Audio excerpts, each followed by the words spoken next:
Assalamualaikum warahmatullahi wabarakatuh. Waalaikumsalam warahmatullahi wabarakatuh. Bismillahirrahmanirrahim. Alhamdulillahirabbil alamin. Wa afdhalus sholati wa atammu taslimi ala sayyidina wa maulana Muhammadin khatamil anbiya'i wal mursalin wa ala alihi wa sahbihi ajma'in.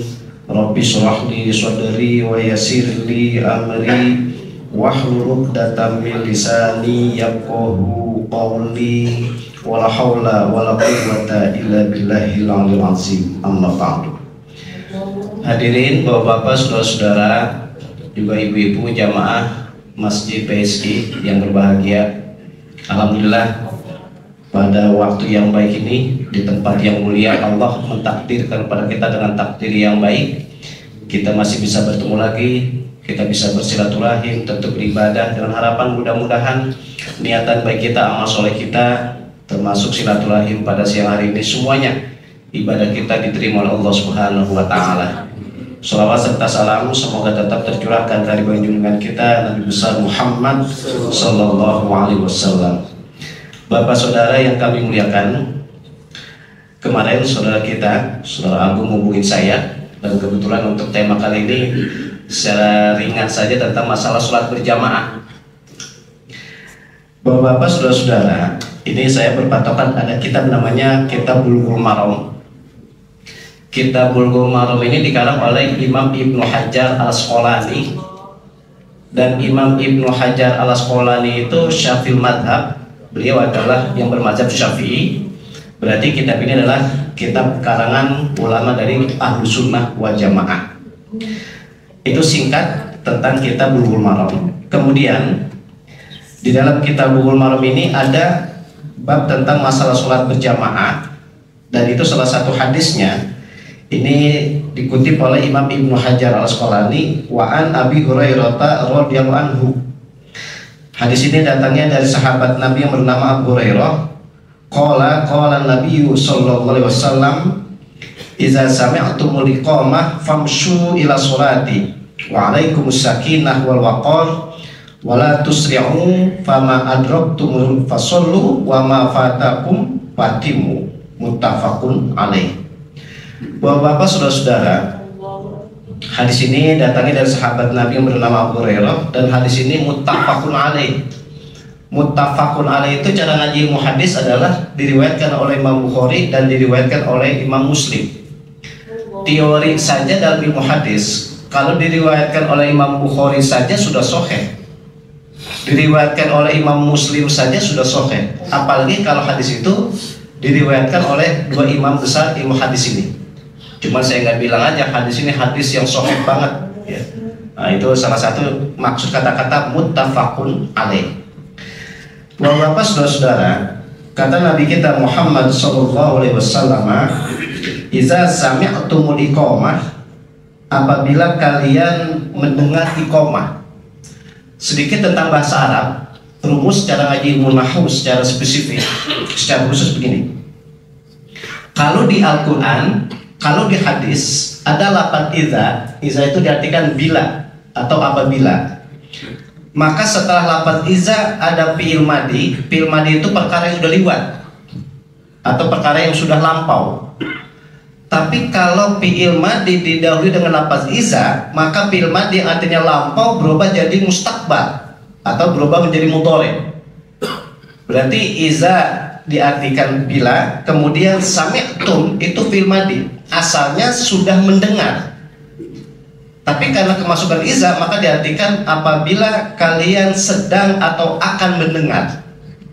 Ini satu contoh saja kias secara ngaji ilmu ushul fikih, analogi begini. Di dalam Al-Quran ada ayat yang berbunyi, "Ya ayyuhalladzina amanu idza qumtum ila sholati faghsilu wujuhakum," ila akhir hasil ayat. Di situ bilangnya idza qumtum. Idza qumtum diartikan kalau bahasa Arab aslinya, idza qumtum apabila kalian sudah sholat.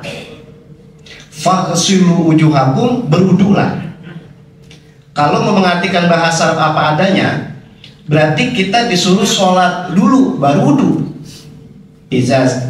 Bahasanya iza qumtum, apabila kalian sudah sholat. faghsilu baru berwudu. Ternyata yang dimaksud adalah sekali lagi idza kuntum apabila kalian akan sholat faghsilu wujuhakum maka berwudulah. Disinilah korelasinya nyambung antara di dalam bahasa Arab itu ada lafaz idza yang asalnya ketemu dengan fi'il madhi bermakna sudah berubah menjadi mustakbal, berubah menjadi mudhari. Di dalam Al-Quran banyak idza zulzilatil ardu zilzalaha dan seterusnya. Makanya tadi dari awal saya bilang di dalam cara ngaji munahau kalau ada lafaz iza ketemu dengan fi'il madhi maka berubah maksudnya, berubah artinya, yang asal lampau berubah menjadi mudhari atau berarti menjadi mustakbal. Sama di dalam hadis di sini begini. Kata Nabi, iza sami'tumul iqamah, ketika kalian sedang mendengar ada bacaan iqamah. Iqamah itu kadang-kadang disingkat menjadi qomat. Saja. Jadi iqamah disingkat menjadi qomat. Ya nggak tahu itu qomat dari bahasa mana itu. Padahal orang juga harusnya iqamah, gitu ya. Jadi kalau kita datang ke masjid, kemudian iqamah sedang dilantunkan, gitu. Itu kata Nabi, wa'alaikumus sakinah, maka ketika sedang mendengar ada iqamah, itu jangan buru-buru. Apa bahasa jangan buru-buru? Jangan tergesa-gesa. Maksud Nabi begitu, ketika sudah mendengar iqamah, itu jangan buru-buru, jangan tergesa-gesa, gitu. Tapi juga jangan kematan nyantai, gitu ya. Jangan kematan nyantai. Nah, pas sudah dengar iqamah masih mau ngopi dulu, masih mau ngeteh dulu, tinggal rakaat. Ya, jadi buru-buru banget jangan, nyantai-nyantai banget juga jangan. Itu maksudnya wa'alaikumus sakinah, tenang aja gitu. Kemudian kata Nabi, fama adraktum fasollu. Ketika sampai ke tempat sholat, apa saja yang kamu dapati, ya udah ikuti sholat seperti yang dilakukan oleh imam. Yang dimaksud seperti itu. Wa ma fatakum fatimu, adapun yang udah ketinggalan, fatimu kata Nabi, ya lengkapi. Berarti bahasa begini, kalau ada makmum yang masbuk, ada makmum yang tertinggal, itu resiko gitu. Kalau dia sampai ke tempat sholat, ke masjid, ke musola atau ke surau, ada lagi kadang-kadang nyebutnya bukan surau, langgar. Ternyata langgar itu bukan bahasa orang Betawi itu. Saya di Jawa 7 tahun itu di beberapa tempat ada tempat sholat namanya langgar. Langgar kan ya nyebutnya. Saya pada itikaf, tadi kata Ustaz Agung nih, ini kita niatin itikaf. Itu sampai di Jawa itu ada bahasa begini, nawaitul itikaf fil langgar. bukan nyebut masjid lagi, bukan nyebut musola lagi, nyebutnya apa? Langgar. Tapi gini, ya dah lebar-lebar dikit nih bahasnya. Padahal bapak-bapak saudara-saudara, kalau yang Syafi'i madhab banget, kalau yang berpatokan pada madhab Syafi'i banget, itu kalau itikaf itu harus tempatnya udah wakaf. Kalau belum wakaf, nggak sah itikaf. Makanya di masyarakat nih, kalau ada musola, kalau ada langgar, itu udah wakaf. Itikaf di situ jadi boleh. Tapi kalau belum wakaf, kagak sah. Itulah hebatnya dalam pandangan mazhab Syafi'i. Tapi dalam pandangan mazhab Maliki kebalikan. Yang penting itu dipergunakan untuk ibadah sholat. Ini kan jadi luas, fleksibel. Makanya beda pendapat itu bukan membuat kita kaku ya. Justru kita menjadi tenang dan nyaman ketika kita berbeda pendapat. Kembali ke tadi nih, saya bilang bahwa bapak saudara-saudara. Jadi inti dalam hadis di sini ada beberapa kesimpulan. Kesimpulan pertama begini. Kita ini sholat di tempat sholat sama di tempat yang bukan sholat beda kualitas atau mutunya, atau mungkin secara umum adalah pahalanya. Begini, kita sholat di masjid sendirian dengan kita sholat di rumah sendirian sama-sama sah. Tapi sholat di masjid, di musola, di langgar, di surau sendirian itu pahalanya lebih besar. Wes jangan coba doain gitu. Masjid nih BSI, kita sholat di ruangan. Saya sih belum tahu pada ruangan, pokoknya ada ruangan aja di atas atau di bawah. Kita sholat sendirian di ruangan, sama kita sholat sendirian di masjid, lebih utama di masjid. Kita sholat di musola sendirian, ketika kita sholat di rumah, lebih utama di musola. Pengaruh tempat Sehingga bapak-bapak saudara-saudara ini kias analogi nih. Kenapa kok Masjid Haram Mekah, Masjid Haram Madinah termasuk Palestina, masalah ini lagi gejolak ini, Masjid Aqsa, itu ketika kita sholat di sana itu nilai pahalanya berbeda dengan kita sholat di masjid selain dari 3 itu. Itu namanya kias analogi, menandakan berarti tempat sholat itu pengaruh dengan bukan tempat sholat. Maka ini motivasi penyemangat buat kita. Kita sangat-sangat dianjurin kalau sholat itu di tempat sholat, ya alias masjid.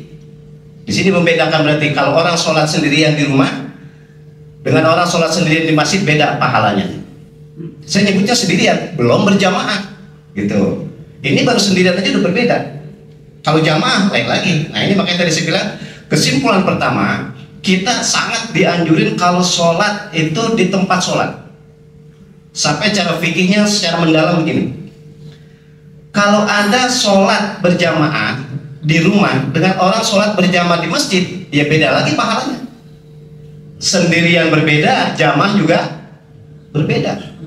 Nah inilah yang dimaksud berarti tempat itu sangat-sangat pengaruh, ya, sangat menentukan nilai pahala yang Allah berikan. Makanya di sini penyemangatnya buat kita. Jadi kita dianjurin untuk sholat di tempat sholat. Satu. Yang kedua, ini redaksional hadis, Nabi menyebutkan kata-kata alaikum dengan mafatakum.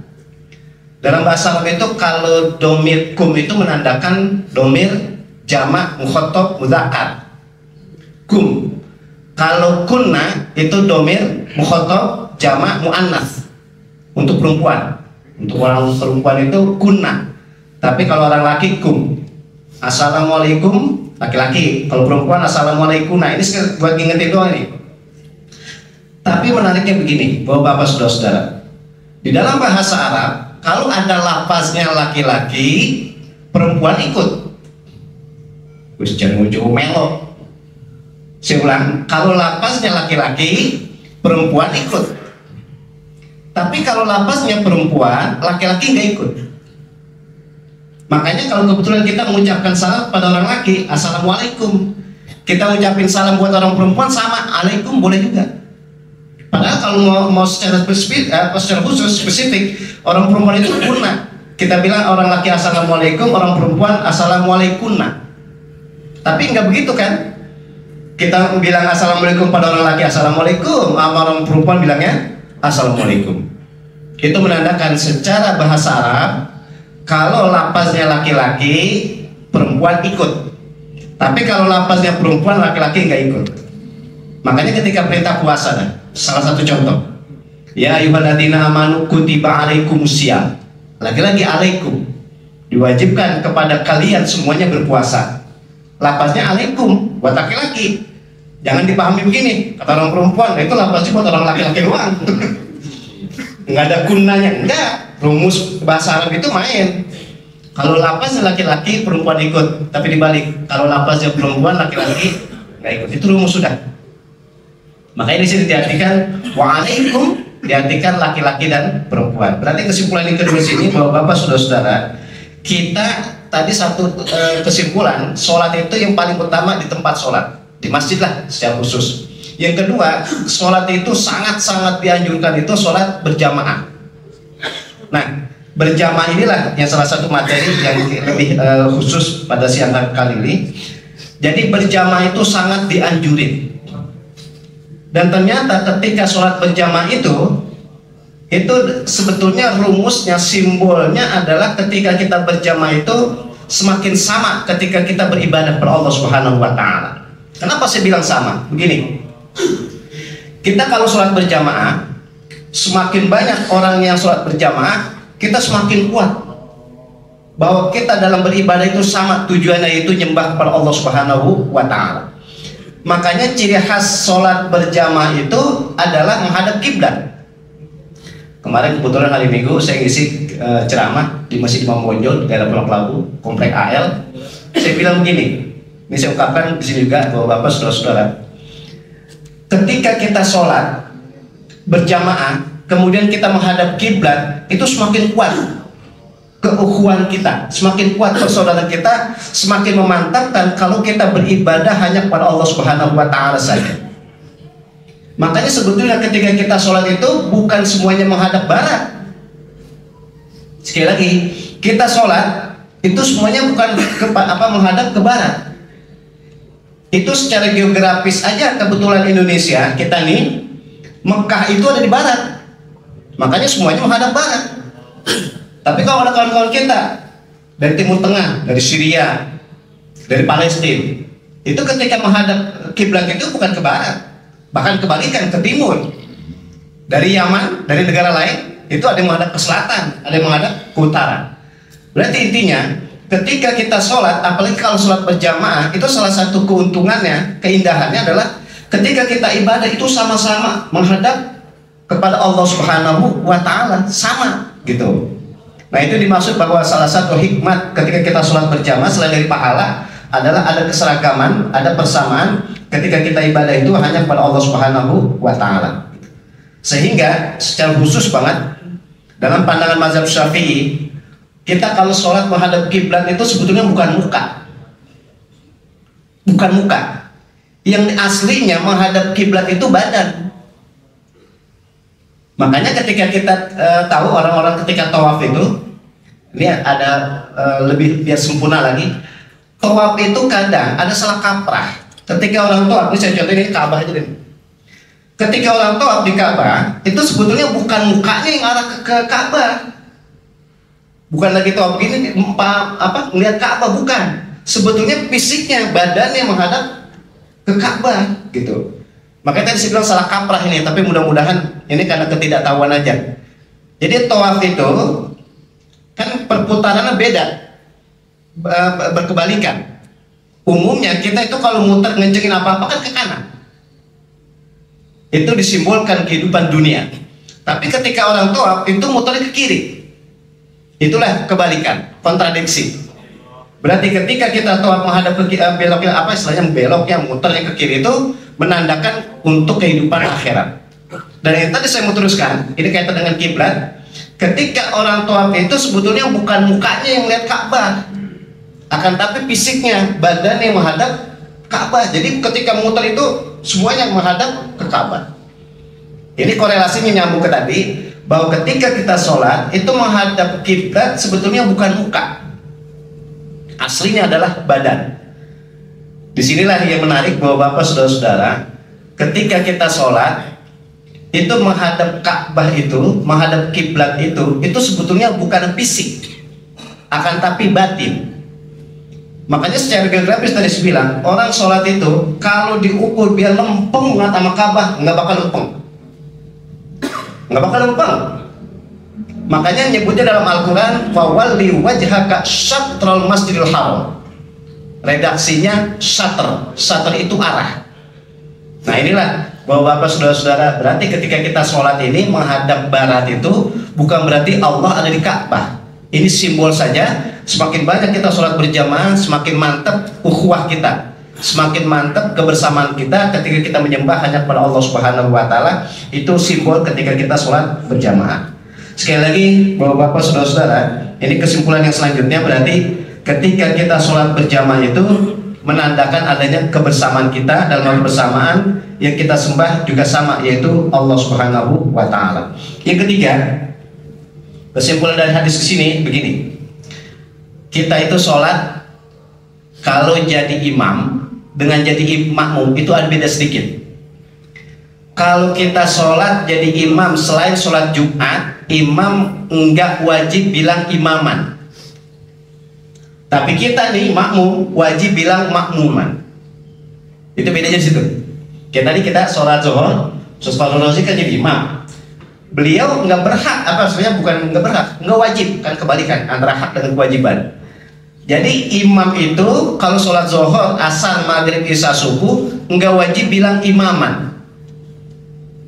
Tapi kalau makmum kita ini sing melo, sing ikut, wajib bilang makmuman.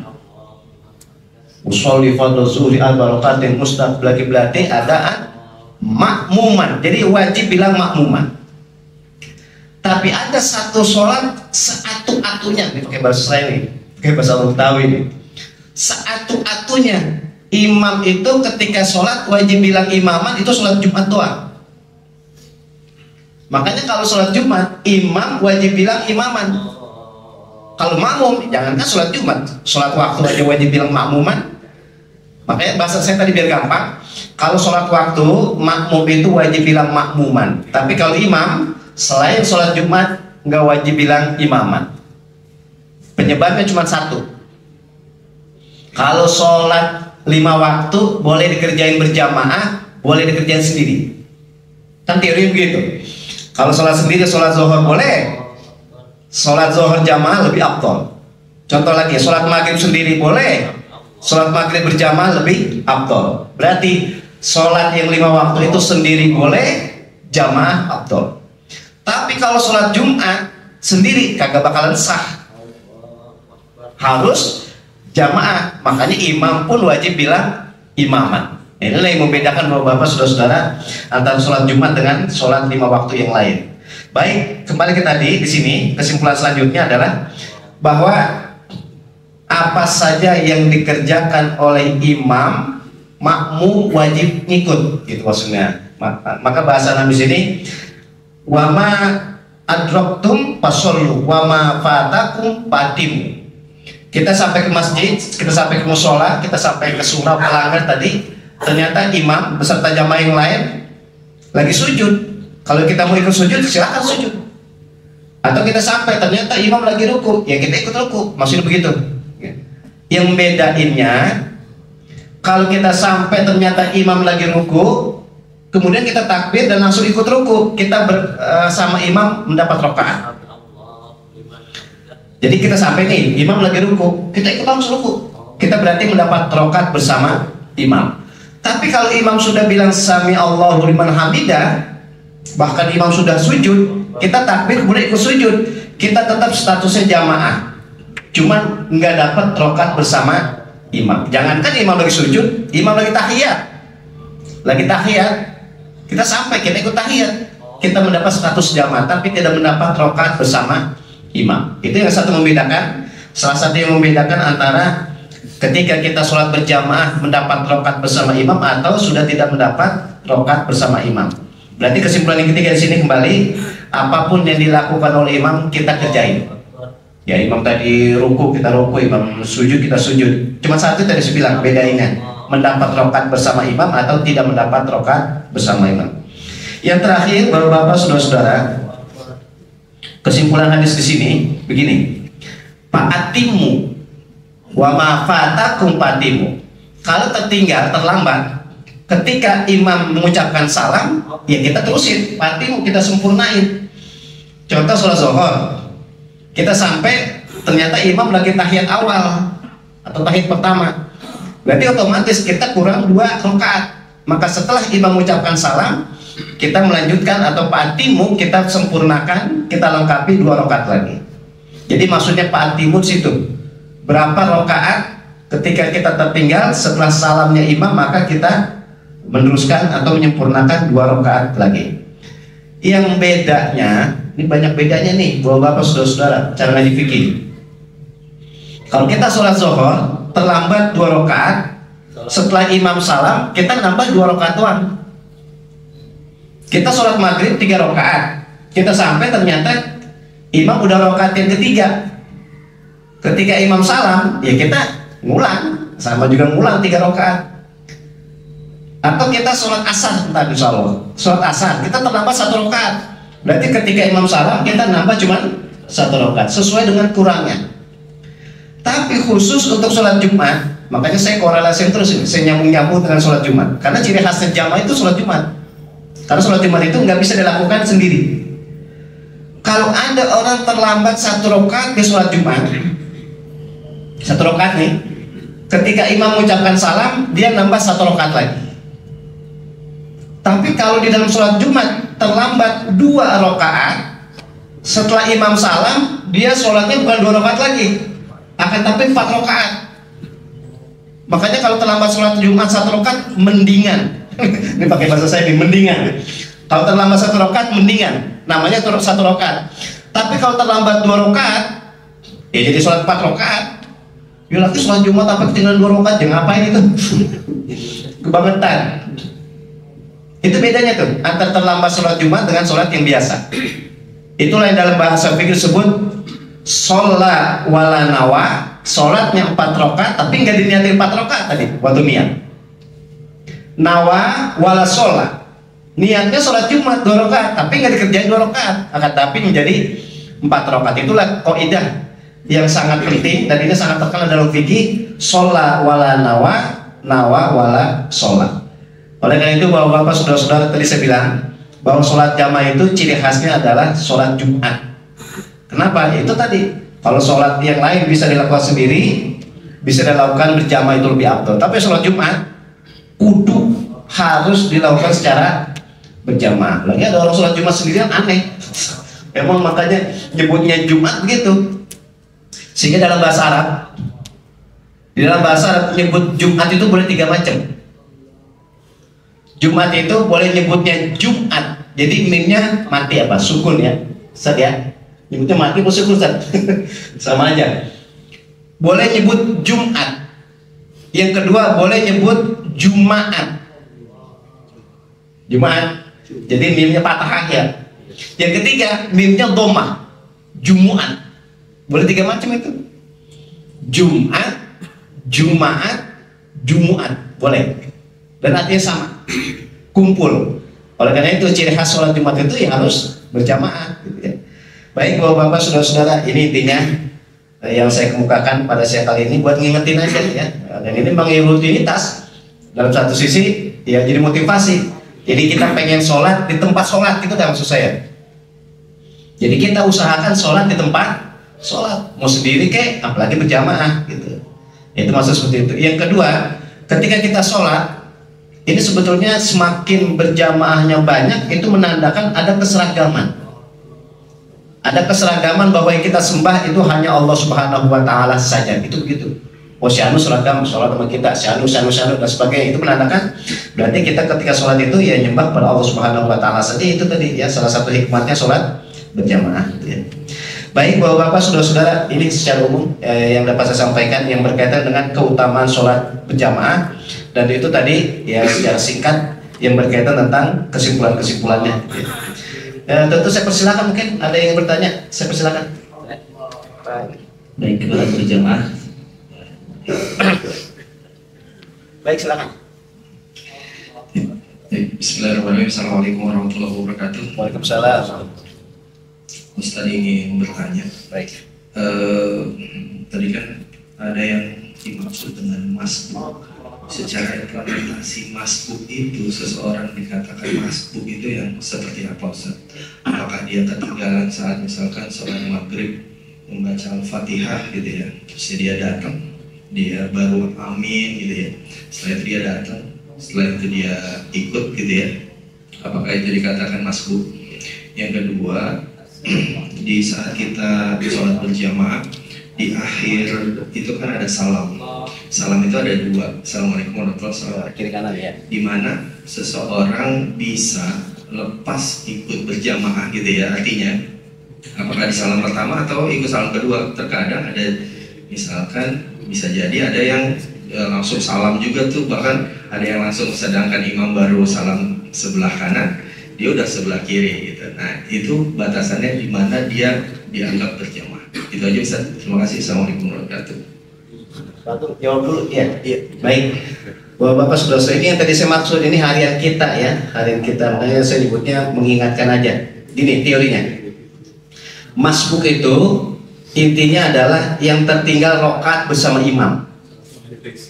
Jadi kalau kita sampai nih, ternyata imam lagi baca Fatihah, kita bukan masbuk. Atau kita sampai imam lagi baca surat. Apalagi kalau hari Jumat kita tadi, kayak hari Jumat kan biasanya disunahkan itu habis baca Fatihah baca Alam Tanzil.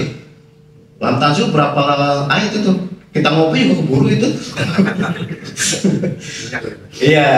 Jadi intinya yang tertinggal masbuk, yang disebut masbuk itu kalau tertinggal rakaat bersama imam. Jadi kalau imam sudah i'tidal, sami Allahu liman hamidah, nah dia nyusul, itu namanya masbuk. Tapi kalau selagi imam, jangan kan imam baca surat Fatihah, imam lagi ruku, kita masuk, terus dapat ruku bersama imam, kita bukan masbuk gitu. Asal jangan ketika lagi sholat, ada orang sendiri lagi sholat, kita baru masuk, jangan sampai ketinggalan rokat kita tekan badannya. Entar dulu, jangan ditinggal dulu gitu ya. Jadi patokan masbuk itu kalau tertinggal rokat bersama imam, itu intinya. Yang kedua, bapak-bapak, saudara-saudara, imam itu ya kan di depan, makmum itu otomatis di belakang. Teorinya berarti yang di belakang itu si melo, yang di belakang itu harus ngikutin. Maka di dalam kitab Kifayatul Akhyar, ini kitab Kifayatul Akhyar syarah daripada matan Abi Suja, dikarang oleh Taqiyuddin Ad-Dimashqi, asli orang Damaskus. Patokan fisik imam sama makmum itu yang penting, tumit makmum jangan duluin tumit imam. Patokannya bukan jari jemari, ini kita jari jemari kan, jari-jari ya. Patokannya bukan ini, bukan, akan tapi tumit. Patokannya tumit makmum jangan duluin tumit imam. Berarti kata-kata jangan duluin, andai kata lempeng banget, sama banget, nggak apa-apa. Cuman kan biar ketahuan siapa imam siapa makmum, mundurlah dikit. Ya lagi mepet banget mau ngapain? Mundurlah gitu ya. Makanya kalau makmumnya sendiri biasanya dekat, tapi kalau makmumnya ada 2-3 ya otomatis harga buat kita diri dan sujud gitu. Nah itu disebut nanti bahasanya makmum itu ngikutin gerakan imam. Yang menarik tadi itu batasannya, ya batasannya. Jadi makmum itu nggak boleh duluin 2 rukun dari imam, atau kebalikan, nggak boleh terlambat 2 rukun dari imam. Duluin 2 rukun itu dianggap mufarokoh, dianggap misah, dianggap nggak jamaah lagi. Atau kebalikan, terlambat 2 rukun dari imam itu dianggap mufarokoh, dianggap tidak jamaah lagi. Saya contohin begini, ini jangan kan tadi masalah salam ya. Ada orang sholat bareng imam, terus imam udah baca Fatihah, imam kemudian baca surat, kemudian imam ruku, imam itidal. Kan ini tidak udah 2 rukun, 1 ruku, yang kedua itidal. Imam sujud, dia masih repot, masih baca Fatihah aja. Makmum masih baca Fatihah aja, itu udah nggak dianggap jamaah. Kenapa? Sebab imamnya udah sujud. Kalau udah sujud berarti udah lebih dari 2 rukun, yaitu rukun ruku dengan rukun itidal gitu. Jadi terlambat 2 rukun dianggap mufarokoh, dianggap nggak jamaah lagi. Atau kebalikan, imam masih baca surat, jurus sujud. Anak kecil. Bocah ya. Imam masih baca surat, habis baca Fatihah, baca surat, suratnya udah panjang juga lagi nih. Akhirnya dia kagak sabaran, jadi gue sendiri. Allahu Akbar, Allah di mana sujud, berarti kan udah duluin 2 rukun. Itu dianggap mufarokoh, dianggap nggak jamaah lagi. Emang apa gitu-gitu banget, kondangan kali dia. Ditungguin gitu. Nah, yang menarik begini bapak-bapak, saudara-saudara, mufarokoh itu misah dari imam itu ada waktu dibolehkan. Sekali lagi ada waktu dibolehkan, bukan berarti aib. Contoh, kita kebetulan sholat berjamaah di stasiun atau di airport, ternyata imamnya lama, usia juga kesuwen di imam. Nah, sedangkan kita udah mau berangkat dan sebagainya, mufarokoh nggak apa-apa, gitu. Dan orang maklumin. Tapi kalau begitu di masjid BSI jadi kacau. Tapi kalau di stasiun, di terminal, di airport, orang pada paham, pada maklum, gitu. Tapi kalau sholat Jumat nggak bisa begitu. Kalau sholat Jumat orang kena orang, mau nggak mau harus tuntas bersama imam, nggak bisa mufarokoh, gitu. Nah itu berarti tadi duluin 2 rukun itu mufarokoh, terlambat 2 rukun juga mufarokoh. Ada uzur syar'i boleh, kecuali orang yang sakit, orang tua, orang yang lemah. Imam udah sujud, dia masih berdiri aja nggak apa-apa.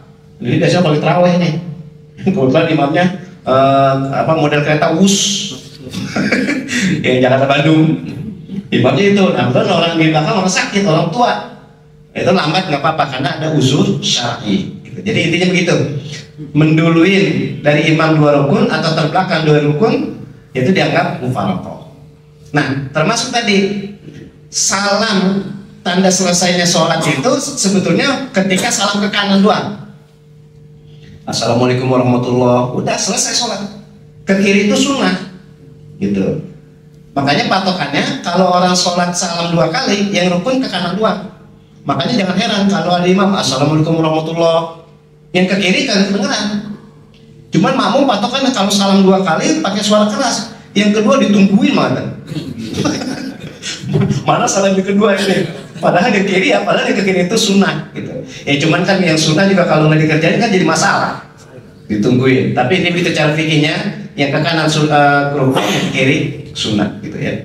Makanya kita kalau yang terlambat itu biasanya nungguin selesai imam mengucapkan salam ke kanan. Kata imam Assalamualaikum warahmatullah, baru bangun gitu. Nggak usah tungguin yang kedua. Iya kalau dibaca, kalau nggak dibaca sampai sore tungguin. Nah itulah fleksibilitas fikih gitu. Itu tadi. Monggo silakan selanjutnya.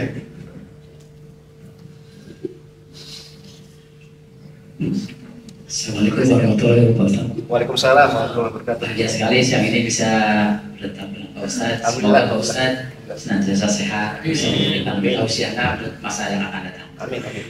Singkat saja Pak Ustadz. Baik. Ini kalau kita sedang sholat Jumat nih Pak, Ya. ada azan yang 2 kali, ada yang 1 kali. Ya. Nah, ketika yang 1 kali, apakah kita sholat sunat Jumat atau kita mendengarkan khutbah yang wajib? Demikian Pak Ustadz. Assalamualaikum warahmatullahi wabarakatuh. Waalaikumsalam. Ini pemikiran ya. Saya kebetulan nyantrennya dulu di Jawa Timur, di Jombang, kalangan Nahdlatul Ulama. Nah kebetulan saya di Timur Tengah, di Syria. Masyarakatnya itu mayoritas bermazhab Syafi'i. Ini sengaja historisnya begini biar tambah jelas. Wis jangan jual biar tambah marem. Gitu. Gini. Kalau sholat Jumat itu azan sekali dan azan 2 kali itu sama-sama sah. Nah, patokannya yang ngebedain kalau azan 2 kali di dalam sholat Jumat itu bermazhab Syafi'i, gitu. Dan ini saya secara pribadi sholat Jumat azan yang 2 kali itu lebih marem, lebih mantep, gitu. Berarti yang azan sekali tetap sah.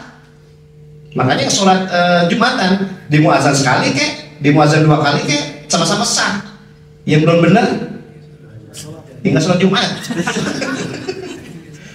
Nah maksud saya tadi berarti kalau si sholat Jumat itu yang azan sekali itu azannya kan setelah khotib menyampaikan assalamualaikum,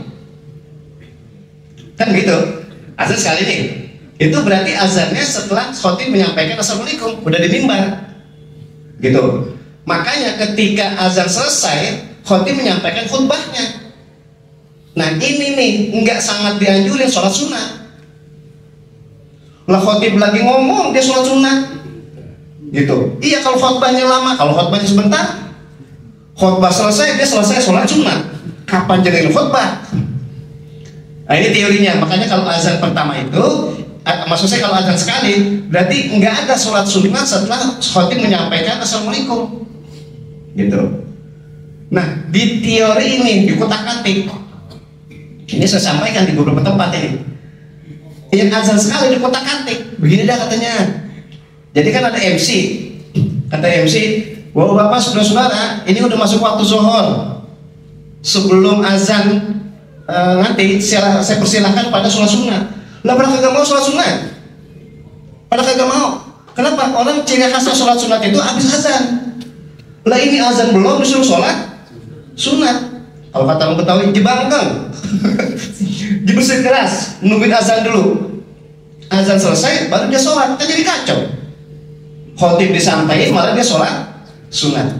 Makanya resikonya begini maksud saya. Kalau sholat Jumat azannya sekali, resikonya habis azan boyo jangan sholat sunat.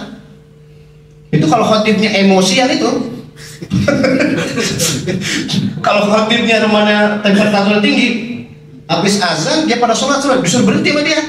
Wah jangan sholat kalau saya mau ngomong sholat Jumat. Jadi kalau azan sekali, makanya tadi saya bilang saya lebih cenderung bermazhab Syafi'i madhab. Jadi sholat Jumat itu azannya 2 kali. Kenapa? Azan pertama menandakan masuk waktu. Karena masuk waktu berarti di sholat sunat itu sangat-sangat dianjurin. sholat sunat qobliyah ba'diyah Jumat itu ada persis ketika kita sholat zuhur tadi. Qobliyah ba'diyah juga ada. Makanya kalau mau sholat sunat qobliyah Jumat itu setelah azan. Nah, setelah azan kan kita sholat sunat, ada yang 2 rakaat, ada yang 4 rakaat. Tapi kalau sholat Jumat, bapak saudara-saudara, ini bukannya menyedikitin pahala, bukan. Justru menyesuaikan, kan mengadaptasi penting. Kalau untuk Jumatan, itu sholat Jumat qobliyahnya bagusnya 2 rakaat aja, gitu. Beda kalau kayak sholat zuhur dan sebagainya. Tapi kalau sholat Jumat, itu qobliyahnya 2 rakaat aja, gitu. Karena menyesuaikan nanti. Nah kalau bisa jadi kan begini, mau nyampaikan khutbah azan kedua, ternyata orang masih pada sholat qobliyah. Kalau hitung-hitungin kan bikin lama. Makanya 2 rakaat itu mengkondisikan, kan kata Nabi begitu. Orang yang cerdas itu yang menyesuaikan. Nah, azan 2 kali. Azan pertama itu menandakan masuk waktu. Setelah itu pada sholat sunnah. Selesai sholat sunnah, itu nanti baru ada azan yang kedua. Nah, setelah azan kedua inilah khutbah menyampaikan, khotib menyampaikan khutbahnya. Kan otomatis udah gak ada yang sholat sunat lagi, kecuali yang tertinggal, kecuali yang terlambat. Nah itu kan tambah mantap. Kita mendengarkan khutbah, kita udah pada sholat sunat. Itu yang membedakan antara azan sekali dengan azan 2 kali di dalam sholat Jumat. Gitu. Nah yang menarik tadi saya bilang, di dalam Al-Quran, bahkan diperjelas dalam hadis Nabi, yang enggak boleh adanya transaksi jual beli lagi kalau azan yang kedua. Bukan azan pertama. Kalau azan pertama masih boleh, karena itu sifatnya masih nandain masuk waktu. Makanya orang perempuan di rumah itu ketika azan pertama itu dia mau sholat zuhur nggak apa-apa, karena beda dengan kita orang laki. Orang perempuan wajib sholat zuhur, kita kewajiban sholat Jumat. Dan setelah azan yang kedua itulah nggak boleh ada transaksi jual beli lagi. Kalau setelah azan pertama nggak apa-apa. Itu membedakan sekali lagi azan sekali dengan azan 2 kali dalam sholat Jumat. Tapi saya secara pribadi, saya lebih cenderung sholat Jumat itu azannya 2 kali. Tapi kalau kawan-kawan kita dan kita mau azan sekali ya apa-apa, gitu. Tapi intinya tadi kelebihannya di situ. Kalau yang azan 2 kali, kelebihannya setelah azan pertama diberikan kesempatan untuk orang sholat qobliyah. Tapi kalau azan sekali, hampir-hampir nggak ada kesempatan. Paling ada kita kalau mau sholat tahiyat masjid. Ada kata diumumin nama panitia, diumumin nama MC, nggak bisa itu begitu. Karena orang ciri khasnya sholat sunat itu kalau setelah mendengarkan azan. Itu seperti itu maksudnya. Monggo silakan Kin. Ada lagi? Ya, mari Ustaz. Assalamualaikum warahmatullahi wabarakatuh. Waalaikumsalam. Ini Ustaz, saya mau nanya soal yang kunut, Ustaz. Kunut ya. Karena kan kunut kan kadang-kadang di sholat subuh pasti ada. Baik itu Jumat juga ada. Kadang-kadang sholat tarawih juga ada. Ya. Itu bagaimana hukumnya, Ustaz? Mas Ustaz. Baik. Gini. Nanti kunut itu spesifik subuh ya, subuh. Kalau di selain subuh itu karena ada masalah aja. Kayak sekarang nih Palestina kan, kita bukan dari subuh doang, di 5 waktu boleh baca kunut ya. Itu karena ada peristiwa, ada masalah aja. Dan sekarang khusus ke subuh. Gini, kenapa kok sampai sekarang ada orang sholat subuh itu pakai kunut, ada yang nggak pakai? Historisnya begini sejarahnya. Ketika Nabi berada di Madinah, ada beberapa sahabat dari daerah lain, kalau kita nyebutnya provinsi lah, datang ke Madinah. Sahabat itu curhat sama Nabi. Ya Rasulullah, daerah kami lagi dijajah oleh orang kafir, lagi diperangi oleh orang kafir. Ketika sahabat itu cerita curhat pada Nabi, akhirnya ujung-ujungnya kata Nabi begini, baik, akan kami bantu dengan doa. Jadi jawaban Nabi hebat. Baik, nanti kami bantu dengan doa. Setelah sahabat itu pulang, Nabi ngajak sahabat-sahabat yang di Madinah setiap sholat itu baca kunut. Berarti kata-kata setiap sholat zuhur baca kunut, asar, maghrib, isya, subuh baca kunut. Jadi 5 waktu itu Nabi baca kunut di Madinah. Tujuannya ngedoain daerah sahabat yang lagi dijajah oleh orang kafir. Sebulan kemudian sahabat tadi itu yang daerahnya dijajah oleh orang kafir balik lagi ke Madinah. Kalau sekarang bawa kabar bagus, ya Rasulullah, alhamdulillah daerah kami udah merdeka, udah nggak dijajah lagi orang kafir. Kata Nabi, kalau kamu daerahnya sekarang udah bebas, udah merdeka. Setelah itu Nabi enggak baca kunut lagi di sholat zuhur, asar, maghrib, isya. Nabi enggak baca kunut lagi di 4 waktu sholat itu. Tapi Nabi menurut pandangan mazhab Syafi'i meneruskan baca kunut di sholat subuh sampai beliau wafat, dipanggil oleh Allah Subhanahu wa Ta'ala. Inilah yang dipakai oleh mazhab Syafi'i. Maka kalau yang sholat subuh sampai sekarang pakai kunut berarti bermazhab Syafi'i. Kalau yang enggak kunut itu bermazhab Hanafi. Dalam pandangan Ahlus Sunnah wal Jamaah kalau berpikir kan 4 mazhab: Hanafi, Maliki, Syafi'i, Hambali. Makanya kalau menurut Imam Hanafi, Nabi enggak baca kunut di 4 waktu sholat itu menandakan kunut itu dibaca kalau lagi ada peristiwa aja, lagi ada masalah aja, lagi ada gempa dan sebagainya. Oleh karena itu mazhab Hanafi bilang kunut udah enggak sunnah lagi. Tapi menurut mazhab Syafi'i terus sunnah. Sampai sebab beliau dipanggil oleh Allah wafat, itu terakhir beliau masih membaca kunut. Sehingga kesimpulannya orang sholat subuh pakai kunut berarti bermazhab Syafi'i. Orang sholat subuh enggak pakai kunut berarti mazhab Hanafi. Bukan kalau di Indonesia terkenal ciri khasnya begini. Kalau sholat subuh NU, kalau enggak kunut Muhammadiyah. Itu kebetulan aja kita di Indonesia ada NU, ada Muhammadiyah. Kalau di negara Arab enggak ada. Yang aslinya yang pakai kunut berarti mazhab Syafi'i. Yang enggak pakai kunut berarti mazhab Hanafi. Yang benar yang pakai kunut benar, yang benar yang nggak pakai kunut juga benar, yang kagak benar Kagak sholat. gitu. Jadi kunut itu historisnya begitu ya. Ya kayak sekarang nih kawan-kawan kita kalau kita niatin buat doa ini di Palestina boleh baca kunut. Dan dengan catatan sebelum sholat kasih tahu dulu kita kan sholat nih, sholat nanti ada baca kunut, nah itu boleh. Tapi intinya untuk subuh itu begitu pemahamannya ya. Monggo silakan mungkin masih ada pertanyaan lagi, silakan. Assalamualaikum warahmatullahi wabarakatuh. Waalaikumsalam. Masih menyambung yang kunut tadi Ustaz, saya menemukan di masjid rumah saya, ya. Jadi imam itu berkunut, tapi kebetulan lupa pada hari itu. Ya. Di akhir ternyata beliau sujud sahwi. Ya. Nah itu bagaimana Ustaz? Kemudian yang kedua, apabila iqamah sudah dikumandangkan, kemudian posisi jamaah ada yang sedang sholat sunnah. Nah bagaimana? Apakah kita menyelesaikan sholat sunnah tersebut atau kita membatalkannya dan merapatkan barisan untuk berjamaah? Kemudian yang ketiga tentang saf anak-anak Ustaz. Ya. Nah ini kadang saya dilema karena saya punya anak usia 2 tahun, sangat sulit dikendalikan ya. Ustaz gitu. Jadi pilihan saya tidak mengajak dia ke masjid gitu sampai beliau paham. Tapi banyak juga tetangga saya yang mengajak gitu Ustaz. Nah itu bagaimana pada saat kita di posisi sebagai imam mengarahkan itu kepada jamaah? Terima kasih Ustaz. Assalamualaikum warahmatullahi wabarakatuh. Waalaikumsalam. Tadi dari yang pertama masalah kunut ya. Jadi sujud sahwi. Iya, gini, yang populer kalau yang sunnah itu terlupa ditutup dengan sujud sahwi. Ini fikihnya, saya ulang.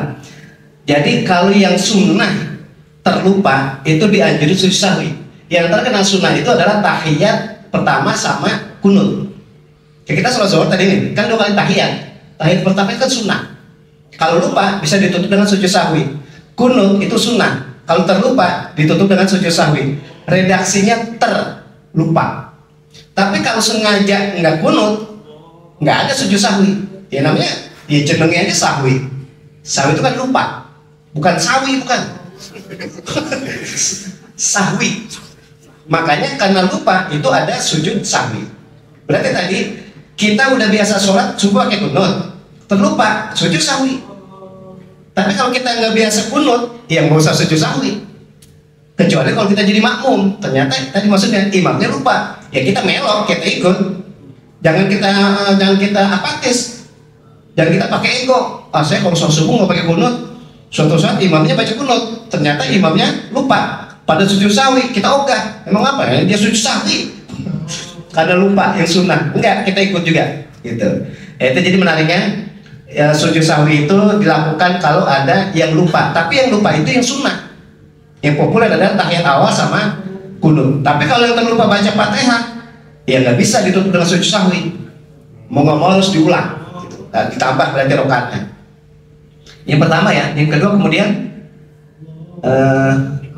iqamah. Gini, kita itu ini pakai bahasa saya nih. Kita itu kalau datang ke masjid, datang ke musola, datang ke surah dan sebagainya, ya ngeh aja. Ini kalau saya ngomong paham nggak nih? Sadar. Iya, sadar, ngerti, paham aja. Kita sampai ke masjid nih, emang ketahuan azan dari tadi udah. Azan udah lama, gitu. Ya resiko, andai kata kita sampai ke masjid, tahu-tahu 2 detik langsung iqomah. Jangan mau pakai bawahnya sendiri. Kau tahu azan dari tadi? Datang ke masjid, dia sholat sunat dulu. Mendingan mah sholat cepat lambat. Nah kan jadi kacau. Makanya maksud saya bilang enggak, sengaja saya ngomong gini nih. Maksudnya begini, kita itu resiko datang ke masjid itu azan udah lama.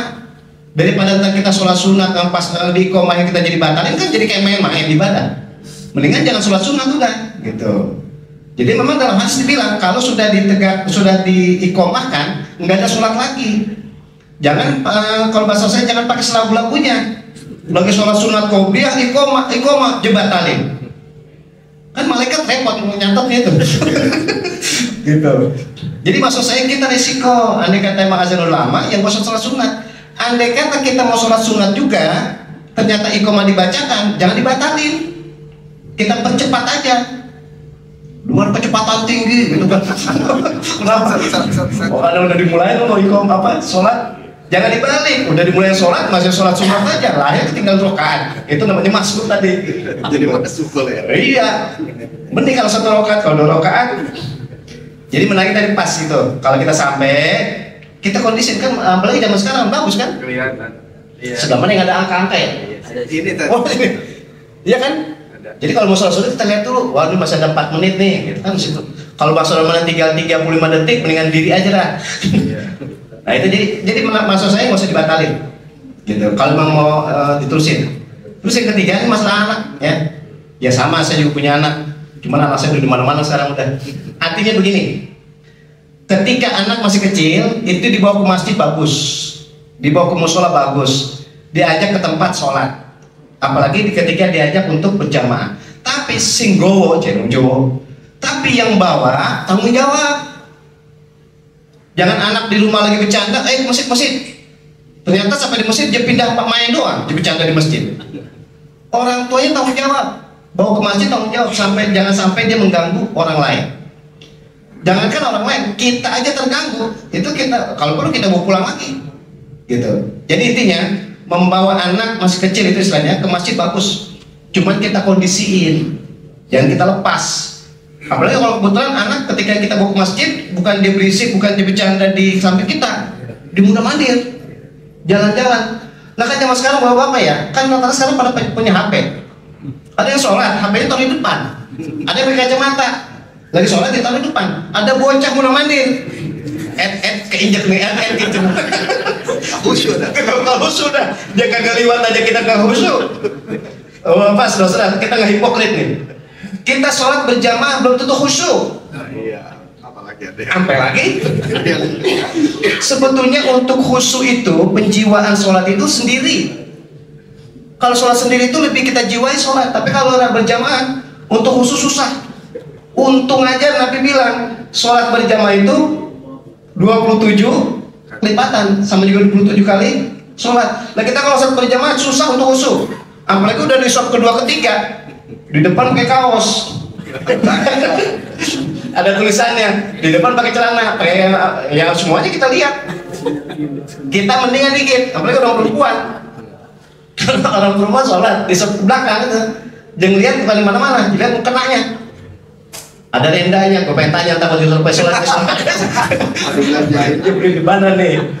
Itu udah nggak bisa dibohongin. Maksud saya begitu tadi. Jadi kita sholat di mana aja. Oh anak kecil nggak apa-apa. Cuman kita tanggung jawab gitu ya. Ya mudah-mudahan. Tapi jangan kita juga sih. Udah lah nggak usah bawa anak kecil masih jangan. Nah, kan kita pernah bocah ini. Gitu, kita pernah anak-anak. Makanya dibimbing itu untuk datang ke masjid bagus ya. Yang penting kita kondisin aja. Baik, Bapak-bapak, saudara-saudara, mungkin sampai di sini aja dulu ya, saudaraku.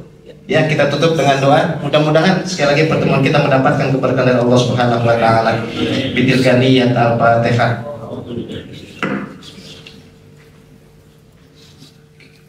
Iyyaka na'budu wa iyyaka nasta'in.